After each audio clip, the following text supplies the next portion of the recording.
Welcome back to The Evil Within. Today we're going to start our Kurayami run. This is exciting. It's going to be a lot of blackness.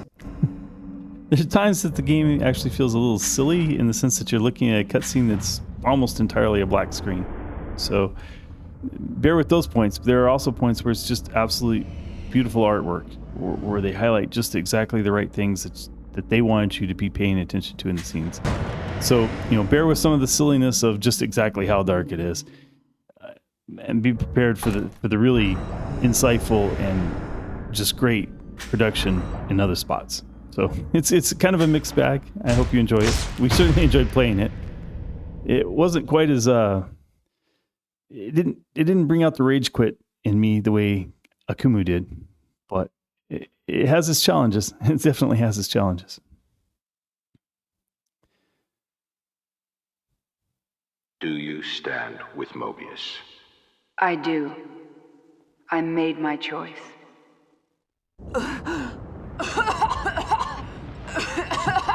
Now you see right there from the very first words of the opening segment, we know that Kidman is not who she was presented to be in the main series. She's not just a junior rookie detective for the KCPD.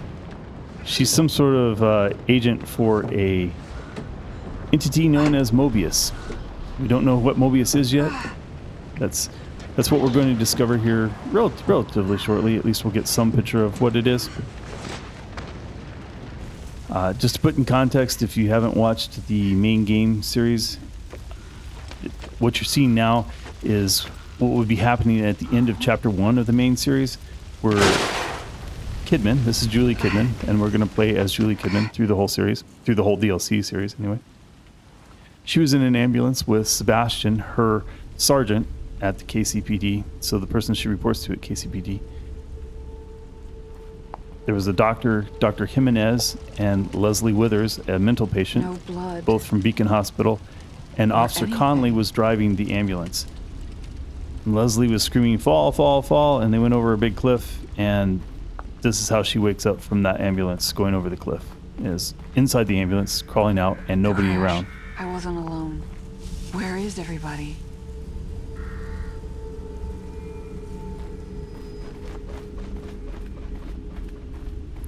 As we did with the Kumu series for the main game, we're going to spend quite a bit of time talking philosophy and the lore of the game and how we tie this back to the philosophy that we developed during that Akumu series.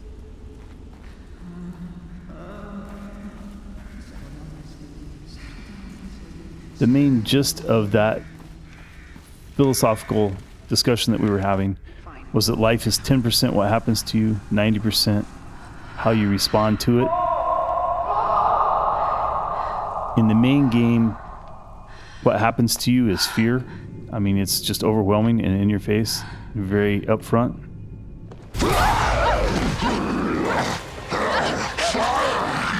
Sorry, detectives. Gives it a Krimson.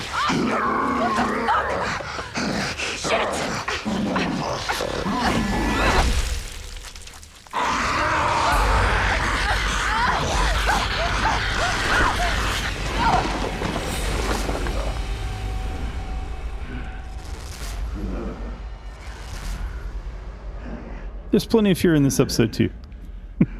just wanted to set that up. It's not quite the same. One reason the game mechanics are quite different for Kidman than they were for Sebastian. To start off with, as you saw her reach for her weapon in that empty holster that's hanging by her side there, she was like that through the whole game. There's right towards the end she gets a weapon, but Shit. she spends 90% of the time navigating through STEM with no weapon, nothing but her. I guess there she used her high heels, so that was the best weapon she had at hand. She's because of that, she's forced to go entirely stealth. You'll see up there that we're tracking 3 achievements for you. This is the first of the personnel records for Juli Kidman.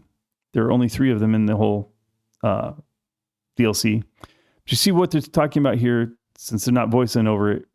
They're showing you the criminal record. She started as a juvenile, a whole lot of records expunged. Then it starts to get up into, criminal trespass, destruction of property, grand theft auto, receipt of stolen goods, vagrancy, underage consumption, shoplifting, resisting arrest, burglary, possession of controlled substance for intent to sell, robbery with use of a firearm, assault. You can see where this is going. She started off probably as a runaway, as some sort of vagrant teenager on the streets of Crimson City, trying to get by. She was headed down a life of crime. The fact that she's a police officer now says that something turned around, something happened, right? Something saved her, and she probably looks to whatever that change in her life was as a type of external savior.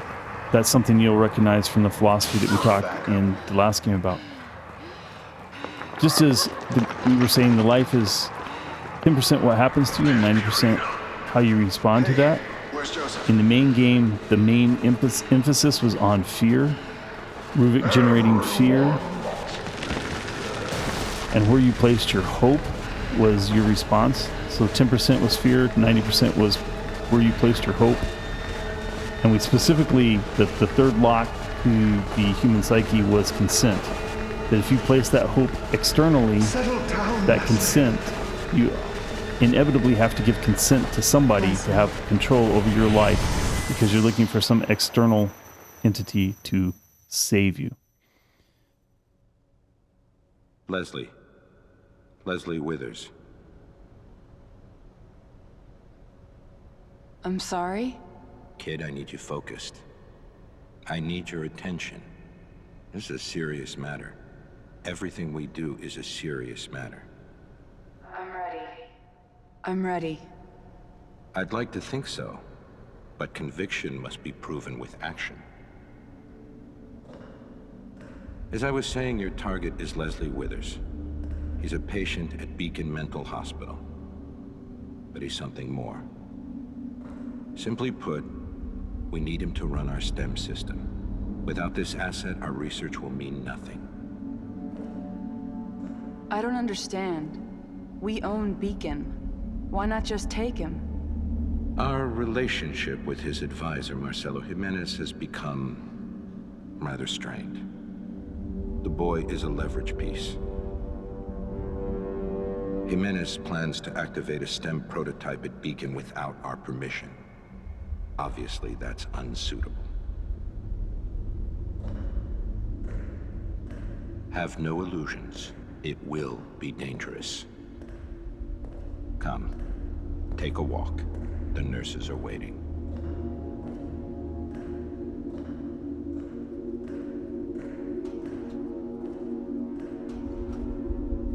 So here we've already established very early on in the game that Kidman probably had a savior, someone externally functioning in her life. That savior was most likely Mobius. Hey there. Where did you come from? Here she is talking to Mobius, and we find that Mobius, a name that we never even heard in the original game, is the owner of STEM. You'll notice something I did there with the save point. That little cat's eye coming through. That's mostly just a way to not have to bother with you watching me scroll up and down the save locations. So makes a nice wipe every time. Now notice that everybody in Mobius that she's seeing now in the hallways, they're all faceless. I mean, this is kind of an obvious, maybe clear metaphor for the Faceless Corporation. So the faceless entity that she works for. Now we know that she's in STEM. I mean, we know this from the game. We know this because people don't walk around without faces in real life. So we know that she's in STEM. She's already been told that Dr. Jimenez is likely to turn on a system. So she hasn't gotten the full, or at least she's probably already received the full briefing. What we're doing is we're going back through her memory of how she got to where she was. Right now we're trying to catch up with the administrator. You see him on the other side of the door. He's going to explain more about what STEM is and what her mission is. If Jimenez activates the system, you'll be pulled in. Hopefully he doesn't. But as a precaution, we've prepared an infusion to prevent contamination. Like a vaccine? To protect me? More accurately, to hide you. We developed STAT, but there is a ghost in the system.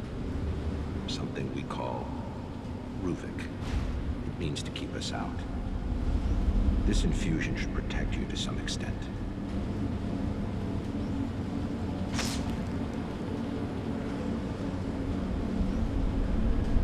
So you can see the gap of information that we were talking about between Kidman and Sebastian is large.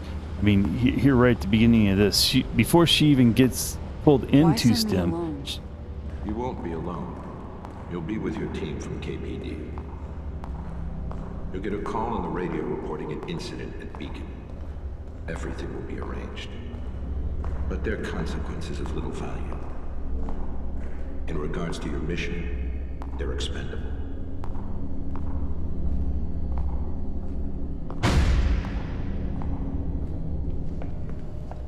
Come, sit down. We must have that boy. He will enable us to change everything. I'll come back with him. I needn't remind you the consequences for failure. Loyalty is a sensitive subject for us. Trust is such a valued commodity in today's world. So once again, I ask you, do you stand with Mobius? I do. I made my choice. Now you must back up your words with actions. Do not waver. Now I'm going to count down. And when I'm finished, I'll ask you a series of questions. 10, 9, 8, 7, 6, 5, 4, 3, 2, 1. Now I'd like to ask you some questions.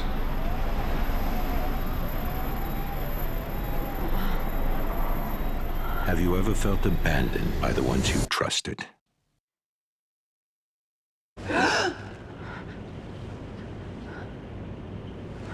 there's just so much to unpack there. Okay, but first let's deal with what Kurayami is, and you'll notice that your screen is almost entirely black at this point. You can see a little bit of Kidman's white shirt, a little glinting off of the IV stand that they were pumping the inoculation into her with. So this is Kurayami at its best. And now you can see the gate in front of you. The only thing that I have to tell you about this is if you spin around and look around, you will see another doorway. Don't go towards the other doorway. Go towards this gate. I mean, you're still in the cutscene, so you still have no control. Anyone? And you can see you're in a cutscene now because you're seeing Kidman from some faraway darkness. Now I'm going to spin around. I believe I'd spin the camera around just to show you I'm in control now. No, I guess I don't. You have to go to the gate. If you don't go to the gate, then when you spin around and you look there, that doorway, that little glint in the, now you can run towards it.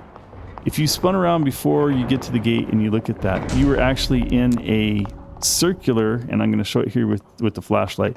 You're in a circular sort of transparent plastic draping, kind of like a shower curtain, a transparent shower curtain draped around you. What's going on? And you can see how dark it is when you turn the flashlight off. And you can see I'm spinning the camera around. I didn't move her, I just spun the camera around. But now when you look back, see, you were in this draped kind of translucent area. It can take you an hour to get out of that if you accidentally get tripped up on it. The one thing that's different about playing a video game in the dark than living in the dark is you can't physically put your hand against a wall and follow it. So you're kind of constantly in it, and that's a circular area, and it winds up being very, very hard to find the one little part that you can exit out on. But if you run to that gate first, turn around, look to where you see the light, run, relatively straight to the light, maybe a little to the left of the light, then you'll get out of that room. Honestly, the first time we booted this game on Kurayami, I spent 10 minutes in there trying to get out of that stupid room. That was close to a rage quit for me, but I figured this was just nonsense. If I had just started off right, it would be better. Sure enough, we reloaded the game. So, so you're actually seeing my second time through that room. But word to the wise, Hey! don't go towards the small light, go towards the big light. Hold on, I'm gonna find a way in there. Okay, so there's another person in here. You see, even his Locked face from is the still missing. inside. So Maybe there's there's been a another whole way lot to unpack here. The whole knowledge gap between her and Sebastian. She knows that there's a likely chance that she's going to be pulled into the system, that the system is called STEM, that there is a ghost in the machine called Ruvik, or ghost, he said system, but ghost in the machine called Ruvik, that she's at least somewhat prepared, right? She has an inoculation. She's told the inoculation isn't going to, it's not like a vaccine, it's something that's going to hide her from the ghost in the machine Ruvik. So these are all things that right up front she starts at a completely different knowledge base. But she also has a mission. Her mission is to find Leslie. She's supposed to get Leslie, return him to Mobius. But they cannot run STEM without Mobius, that he's critical going forward to their research, which is STEM. Obviously, STEM is important to them. Leslie's important to them. She has no idea of what STEM itself actually is. I'm afraid that the fragile mental states of the subjects are limiting our studies. Mobius wants us to move past Beacon patients and onto more stable people. They want to get STEM closer to its intended use. Would they see the world in the same way? Would a sane mind weather the psychically draining experience? I had that dream again. I entered the STEM myself. And here up front, we're establishing that Dr. Jimenez is associated with building STEM, that they've been using mental patients. He's the head doctor at Beacon Mental Hospital. In that conversation with the administrator, we determined that, we found out that obviously Kidman and the administrator they also knew that Mobius owns Beacon Mental Hospital. So Mobius, through Beacon Mental Hospital, has been providing mental stage patients through Dr. Jimenez to test STEM with. Kidman at this point doesn't really know what that entails and what that might mean. So she's starting at a high knowledge base, but she doesn't know everything yet. She's placed her trust in this savior, Mobius, who has apparently pulled her off the streets and at some point changed her life enough that this petty criminal became a detective in KCPD. So they've obviously made a big difference in her life and set her life in a different trajectory, and she's placed a lot of trust in them. Overall, she's already 3 times in the episode sworn her fealty to Mobius, that she's committed to Mobius. And yes, I am Mobius. I trust Mobius. And so it's very clear that that's her external savior. She's coming in, she's trying to do a service for her savior. Now, I got this combination wrong. You're just supposed to click on the bloodiest first. Like if the last person that opened it, their fingers were bloody, and they would have left the most blood on the first one first. In the darkness, it's a little harder to tell which one's the bloodiest first. So you can see how the tracking is going in our custom HUD that we put up there for you every time. So we're tracking the personnel records, the research documents, and the torn letters. So basically 3 different scraps. Each one of those things will give you an achievement. Every time we pick up a scrap, you'll see us place it on the paper like that, and it'll also help you keep track of which ones, whether or not we've missed any. We don't miss any, but we'll show you each time we pick up a scrap that all the other lists are progressing as they're supposed to. We saw that in getting her inoculation, the administrator was talking about how important loyalty and trust was to them. And that as important as that is to them, they're giving her an inoculation, and you gotta imagine who Kidman is. Kidman's this runaway who lived on the streets most of her young life. She can't be that old at the time, right? And she's got an ability probably to read, like most runaways do that have to survive on the street. They get those street smarts. They have the ability to read the room. They can read people's motives, often be better than the people themselves. And so you have to wonder what questions like loyalty and trust is so important to us. Have you ever felt abandoned by those that you trusted? Well, those are heavy questions that are probably feeding into her subconscious mind.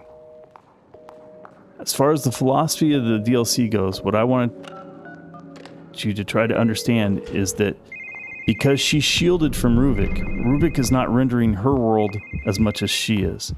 She's hidden from him in some real ways there.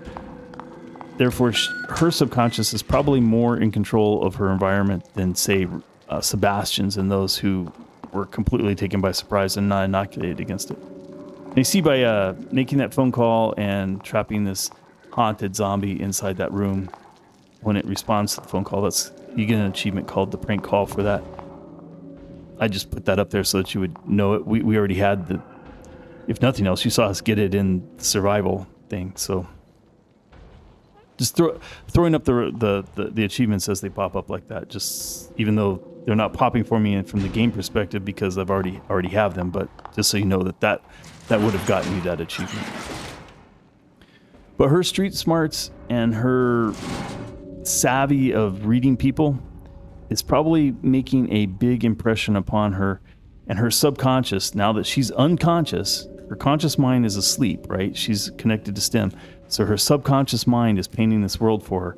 And notice how she has painted Mobius as a faceless corporation. Is already starting to be a little edge. Like maybe her spider senses are tingling a bit.